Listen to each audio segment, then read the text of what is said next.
Hello guys, welcome to my channel AKTU simplified. तो आज हम पढ़ेंगे यूनिट 5 ग्राफ्स का पार्ट 3। तो अब तक हम इन टॉपिक्स को कवर कर चुके हैं टिल दी स्पैनिंग ट्रीज। तो आज हम आगे के ये बाकी बचे हुए टॉपिक्स को कवर करेंगे। तो आज का हमारा फर्स्ट टॉपिक है minimum spanning tree.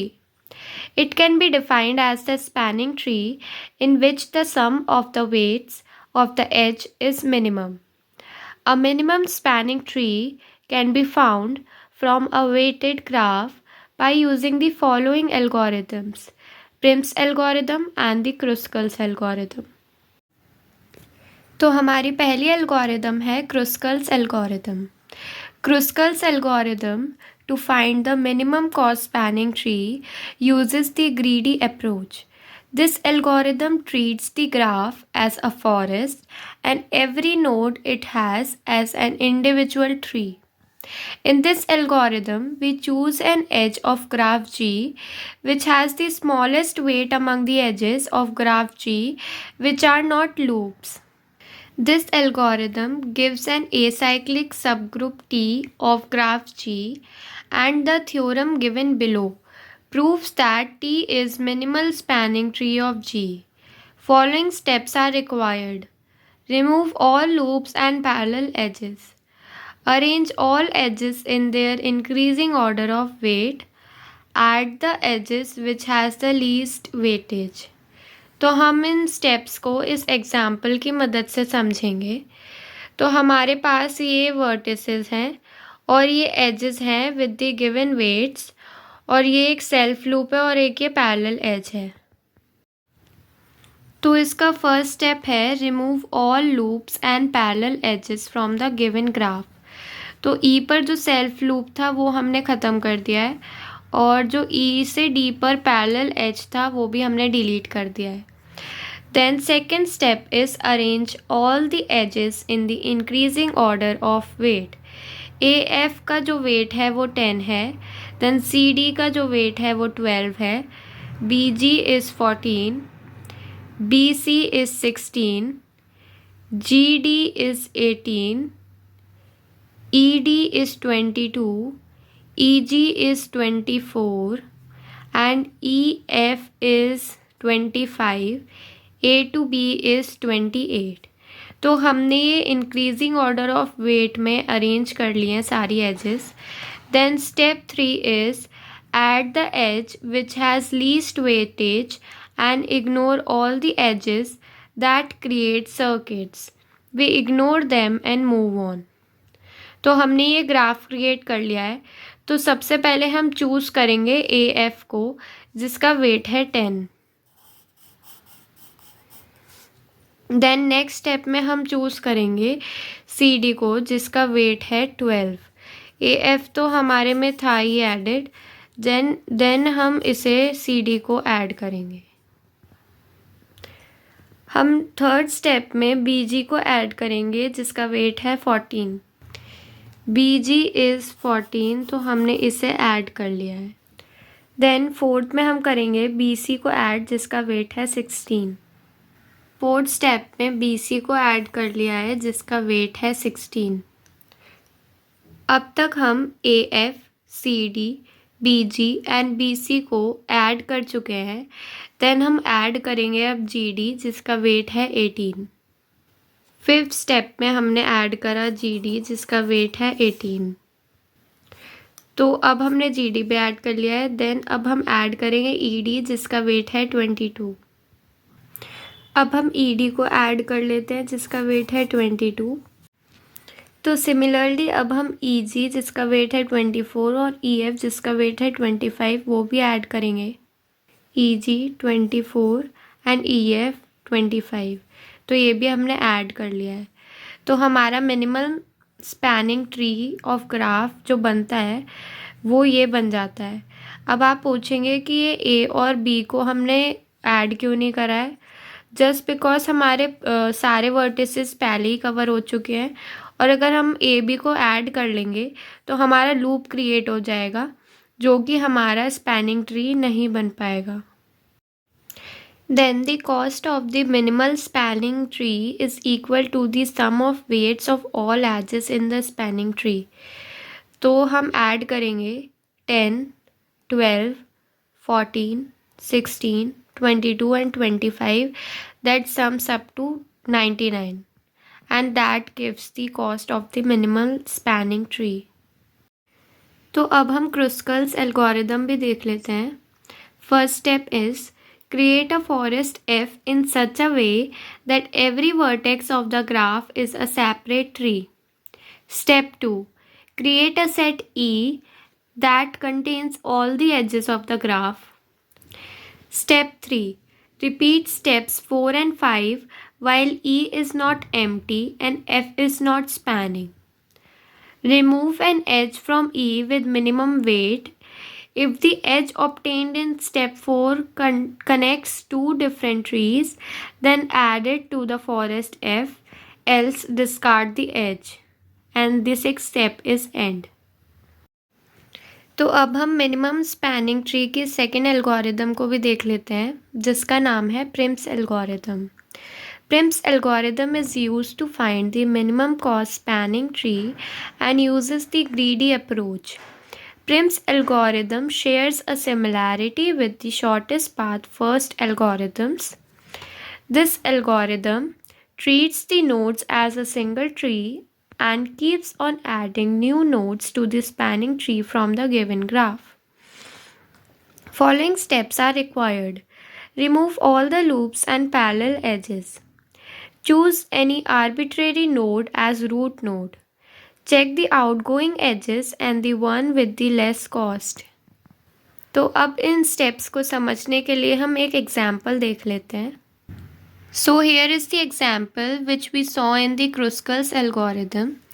The first step is remove all the loops and parallel edges.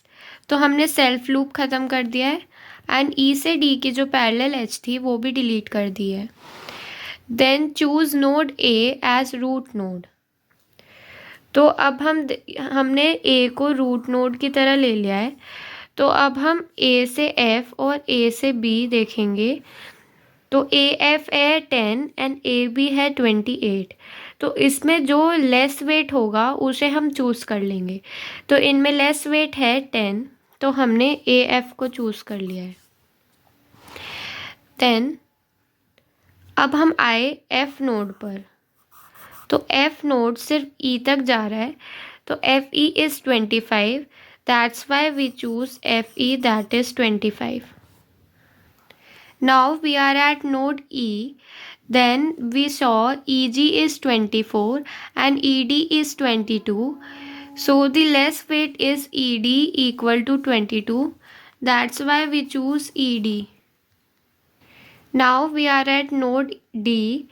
We saw DG is 18 and DC is 12. So DC is having less weight. That's why we choose DC. We are at node C. CB is 16. So we choose CB is 16. Now we are at node B. So BG is 14 and BA is 28. That's why we choose BG is 14, which is having less weight. So the final minimal spanning tree is this, and we calculate the cost of this tree. We add 10, 25, 22, 12, 16, 14. That gives sums 99. Now we are going to see the algorithm. Select a starting vertex. Repeat steps 3 and 4 until there are fringe vertices. Select an edge E connecting the tree vertex and fringe vertex that has minimum weight. Add the selected edge and the vertex to the minimum spanning tree T. Then we end the loop. तो अब हम हमारा next topic देख लेते हैं, जिसका नाम है ट्रांजिटिव क्लोजर. ये बहुत ही छोटा सा टॉपिक है, मोस्टली 2 नंबर में पूछ लिया जाता है. The transitive closure of a graph G is defined to be the graph G dash such that G dash has the same nodes and there is an edge in EI whenever there is a path from VI to VJ in EI. A graph G is strongly connected if and only if its transitive closure is a complete graph. तो हमारा next topic है shortest path algorithm. This algorithm is about finding a path between two vertices in a graph such that the total sum of the edge weight is minimum. There are two algorithms. The first algorithm is the Dijkstra algorithm. This algorithm solves the single source shortest path problem for a graph with non-negative edge cost, producing a shortest tree. This algorithm is often used in routing, especially in network routing protocols. तो अब हम एक example देख लेते हैं. आपको एक source vertex choose करना होगा. आप कोई भी वर्टेक्स चूज़ कर सकते हैं. मैं 0 से स्टार्ट करती हूँ. तो आपका फर्स्ट स्टेप क्या होगा, आपको सोर्स वर्टेक्स से और बाकी वर्टिसेस का डिस्टेंस निकालना है. तो आप देखोगे कि सोर्स वर्टेक्स का खुद से तो 0 डिस्टेंस होगा एंड जो बाकी अदर वर्टिसेस होंगे उनसे डिस्टेंस उसका इन्फिनिटी होगा.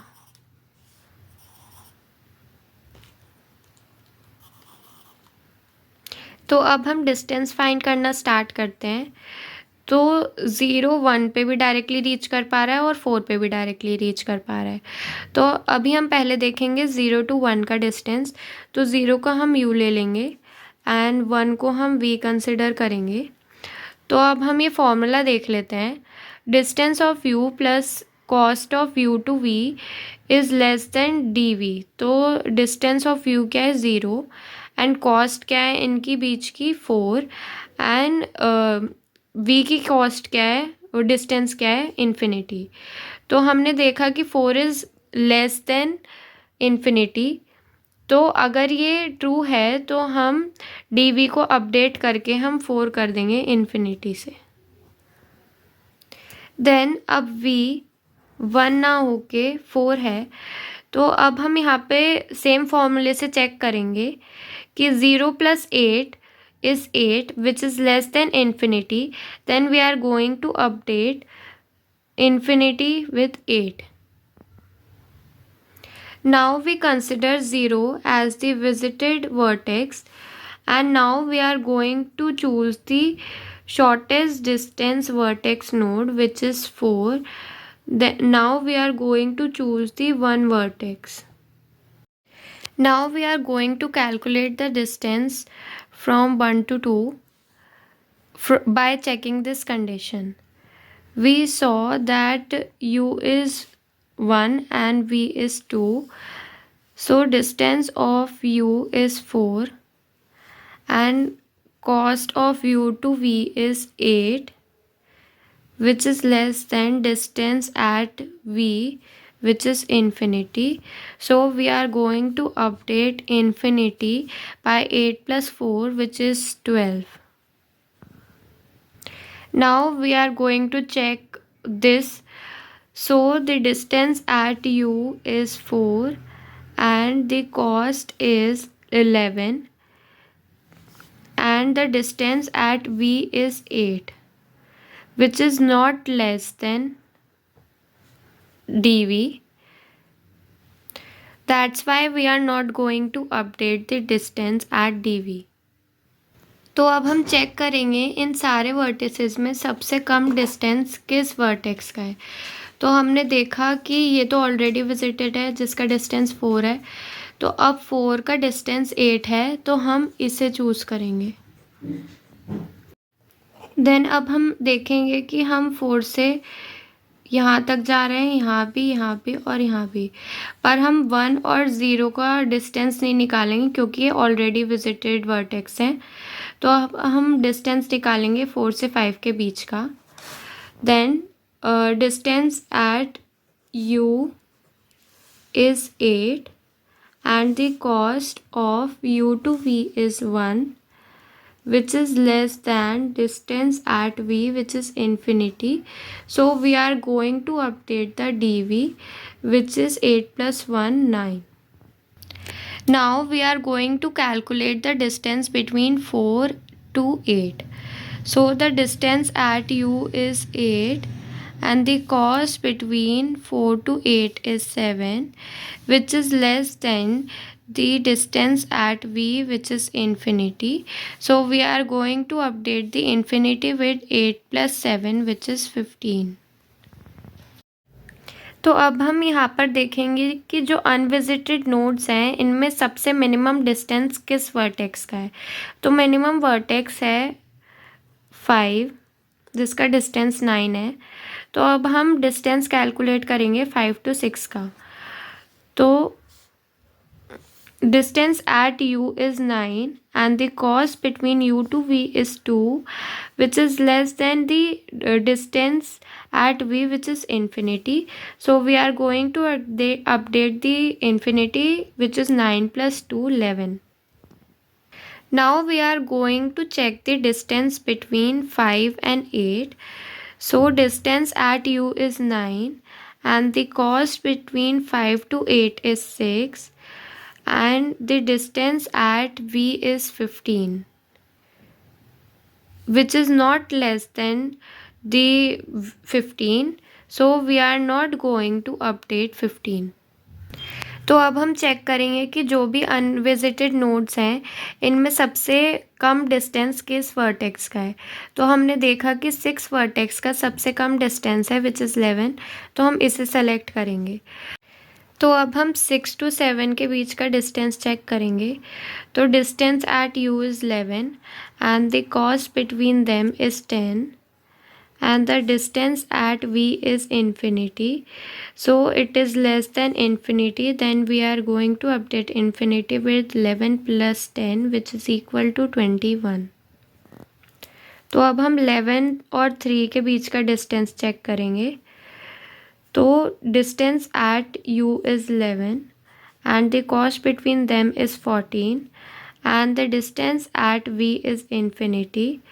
So it is less than infinity. Then we are going to update the distance at V, which is 11 plus 14, 25. तो अब हम 11 से 2 के बीच का डिस्टेंस भी चेक करेंगे। तो हम यहाँ देखते हैं कि distance at U is 11 and the cost between them is 4. तो 11 plus 4, which is 15, which is not less than 12. So we are not going to update the distance at V. तो अब हम देखेंगे कि ये जो 4 अनविजिटेड नोड्स हैं इनमें सबसे स्मॉलेस्ट डिस्टेंस किसका है। तो हमने देखा कि स्मॉलेस्ट डिस्टेंस 12 है, तो हम 2 को चूज़ कर लेंगे and then we are going to calculate the distance between 2 to 3 and 2 to 8. हम 2 से 6 का डिस्टेंस नहीं निकालेंगे क्योंकि ये ऑलरेडी विजिटेड नोड है। तो अब हम चेक करेंगे 2 से 8 का डिस्टेंस। तो distance at U is 12 and the cost is 2 and the cost at 8 is 15. So 14 is less than 15. So we are going to update the value at V. तो अब हम चेक करेंगे 2 से 3 के बीच का डिस्टेंस। तो value eight DU is 12 and the cost between them is 7 and the DV is 25. So 12 plus 7 is 19, which is less than 25. So we are going to update the value at DV. तो अब हम check करेंगे कि इन तीनों में से सबसे less distance किसका है।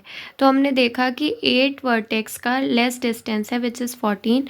तो अब हम 8 को सेलेक्ट करेंगे।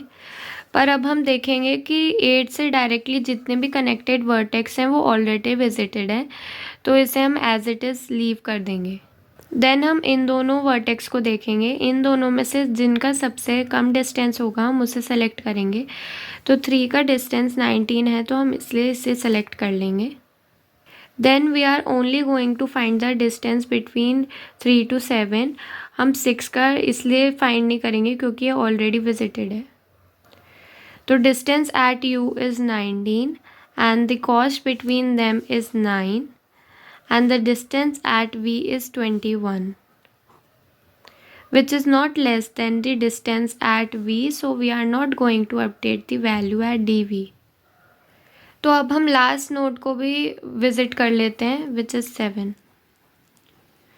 तो इस तरीके से हमने सारे वर्टेक्स को विजिट कर लिया है. तो इस तरीके से डाइकास्ट्रा एल्गोरिदम वर्क करती है. तो अब अगर आपसे कोई पूछेगा कि शॉर्टेस्ट डिस्टेंस बिटवीन 0 से 1 क्या होगा, तो आप 4 बताएंगे. अगर 0 से 2 का शॉर्टेस्ट डिस्टेंस होगा तो वो 12 होगा. 0 से 7 का शॉर्टेस्ट डिस्टेंस होगा तो वो होगा 21. 0 to 6 is 11. सो अब हम सारे शॉर्टेस्ट डिस्टेंस फाइंड कर चुके हैं. Now let's move on to our next algorithm, that is Floyd-Warshall algorithm. It is an algorithm for finding the shortest path between all the pairs of vertices in a weighted graph. This algorithm works for both directed and undirected weighted graphs, but it does not work for the graphs with the negative cycle. That means where the sum of edges in a cycle is negative. This algorithm follows the dynamic programming approach to find the shortest paths. तो हम यहाँ पे एक example देख लेते हैं जिसमें 4 vertices हैं एंड वेट्स गिवन है. तो इसको सॉल्व करने के लिए हम सबसे पहले A0 मैट्रिक्स बनाएंगे. तो इसको हम ग्राफ से देख के फिल करते हैं. जैसे कि हमने उस ग्राफ में देखा कि कोई भी सेल्फ लूप एग्जिस्ट ही करता है, तो हम डायगोनल एलिमेंट्स को 0 लिख देंगे. फिर हमने देखा कि 1 से 2 का वेट 3 है, तो हम 1 से 2 को 3 मेंशन कर देंगे. देन 1 से 4 इज़ 7, तो हम 1 से 4 7 लिख देंगे. एंड हमने देखा कि 1 से 3 कोई भी एज नहीं जा रही है, तो हम उसको इन्फिनिटी मेंशन कर देंगे. सिमिलरली 2 से 1 को हम चेक करेंगे. 2 से 1 एक एज जा रही है जिसका वेट है 8, तो हमने 8 मेंशन कर दिया है. अब 2 से 3 का वेट है 3 एंड 2 से 4 कोई एज नहीं जा रही है, इस वजह से हमने इन्फिनिटी लिखा है. जैसे कि आप ग्राफ में भी देख सकते हैं 2 से 4 कोई भी एज नहीं जा रही है, इसलिए हमने इन्फिनिटी मेंशन करा है. तो सिमिलरली हम ये पूरा ग्राफ बना देंगे, पूरा मैट्रिक्स ग्राफ को देखकर. अब हम A1 मैट्रिक्स भी क्रिएट कर लेते हैं. तो A1 में जो फर्स्ट वर्टेक्स होता है तो उसके जो सारी वैल्यूज़ हैं वो अनचेंज रहती हैं, तो हम उसे कॉपी कर लेंगे. तो हमने इसे लिख लिया है. और जितने भी डायगोनल एलिमेंट्स हैं वो भी अनचेंज रहेंगे क्योंकि कोई सेल्फ लूप नहीं है. तो अब हमें 2 3 वैल्यू कैलकुलेट करनी है. तो अब हम इसकी वैल्यू देखेंगे जो 2 3 गिवन थी 0 मैट्रिक्स में, तो हमने कॉपी कर लिया है. अब 2 1 जो 0 मैट्रिक्स में गिवन थी वो थी 8, और 1 से 3 जो गिवन थी वो थी infinity, which is infinity and it is less than infinity, so we do not have to change the value. Now we are going to calculate the 2 and 4 value. तो हम इसमें चेक करेंगे पुराने मैट्रिक्स में कि क्या वैल्यू थी, infinity थी. तो अब हम चेक करेंगे कि मैट्रिक्स 1 में 2 1 की वैल्यू क्या थी, विच इज़ 8, और 1 4 की वैल्यू थी 7. तो अब हमने देखा कि ये जो वैल्यू मिल रही है हमें 15, तो ये लेस है. तो अब हम इसे इन्फिनिटी को अपडेट कर देंगे 15 से. तो अब हम फाइंड करेंगे 3 से 2 की वैल्यू. तो अब इसमें देखा हमने A0 मैट्रिक्स में 3 से 2 की वैल्यू इन्फिनिटी थी, तो हम वो लिख लेंगे. और 3 से 1 की वैल्यू जो थी वो थी 5, और जो 1 से 2 की वैल्यू थी वो थी 3. 5 6 7 8. तो 8 जो वैल्यू है वो इन्फिनिटी से छोटी है, तो हम A1 में 8 लिखेंगे. तो अब हमें फाइंड करनी है 3 से 4 की वैल्यू. तो A0 मैट्रिक्स में 3 से 4 की वैल्यू थी 1, एंड 3 to 1 की वैल्यू थी 5, एंड 1 से 4 की वैल्यू थी 7. और ये ग्रेटर है 1 से, तो हम स्मॉलर वैल्यूज़ को ही प्रेफर करते हैं, तो हम 1 को ही अनचेंज रहने देंगे. अब हमें कैलकुलेट करनी है 4 की वैल्यू। तो 4 की वैल्यू A0 में थी इन्फिनिटी, तो हम इन्फिनिटी लिख लेंगे। 4 से 1 की वैल्यू थी 2, तो हम 2 को लिख लेंगे। एंड 1 से 2 की वैल्यू थी 3, तो हम 3 को लिख लेंगे। तो 5 इन्फिनिटी से छोटा है, तो हम 5 को लिखेंगे क्योंकि हम लेस वैल्यू प्रेफर करते हैं। तो अब हमें कैलकुलेट करनी है 4 से 3 की वैल्यू। तो हमने देखा A0 में कि 4 से 3 की वैल्यू थी इन्फिनिटी, 4 से 1 की वैल्यू थी 2 एंड 1 से 3 की वैल्यू थी इन्फिनिटी। तो ये रिमेन अनचेंज रह जाएगी क्योंकि इन्फिनिटी ही वैल्यू ऑब्टेन हो रही है। तो हमें इस तरह A1 मैट्रिक्स भी फॉर्म कर लिया है। तो अब हम A2 मैट्रिक्स बनाएंगे। हम A1 मैट्रिक्स की हेल्प से इसको जनरेट करेंगे। तो जो सेकेंड वर्टेक्स की वैल्यूज़ होंगी वो अनचेंज रहेंगी। तो हमने ये वैल्यूज़ फर्स्ट मैट्रिक्स से कंसिडर कर लिए A1 मैट्रिक्स से, और जो डायगोनल एलिमेंट्स हैं वो 0 ही रहेंगे। तो अब हम कैलकुलेट करेंगे A13। तो A13 की वैल्यू हम A1 मैट्रिक्स से चेक करेंगे। 13 की वैल्यू क्या है? इन्फिनिटी, तो हमने इन्फिनिटी लिख ली है। अब 12 की वैल्यू हमें क्या दिख रही है? 3, तो हमने 3 लिख दी है। एंड 23 की वैल्यू है 2, तो हमने ये लिख दिया है। तो दिस गिव्स अस 5, तो हम यहाँ पे इन्फिनिटी की जगह 5 लिखेंगे। इन द सेम वे हमने सारी वैल्यूज़ बाकी की कैलकुलेट कर ली हैं। तो अब हम A3 मैट्रिक्स निकालेंगे। तो 3 में थर्ड रो और थर्ड कॉलम की वैल्यूज़ हम A2 से कॉपी करेंगे एंड डायगोनल एलिमेंट्स भी आपके सारे सेम रहेंगे। तो इसी फॉर्मूले से हमने सारी A3 की वैल्यूज़ कैलकुलेट कर ली हैं। तो अब हम A4 कैलकुलेट करेंगे, जिसमें फोर्थ रो और फोर्थ कॉलम सेम रहेंगे A3 की वैल्यूज़ की तरह। तो हमने वैल्यूज़ कॉपी कर ली हैं और जो डायगोनल एलिमेंट्स होंगी उसकी वैल्यूज़ भी सेम रहेंगी। तो हमने फोर्थ मैट्रिक्स की भी सारी वैल्यूज़ कैलकुलेट कर ली हैं। तो यहाँ पे हमारा सारा फ्लॉयड वॉर्शल का एल्गोरिदम का एग्जाम्पल ख़त्म हो जाता है। तो अगर आपको ये वीडियो पसंद आया हो तो please do like, share and subscribe my channel. Thank you.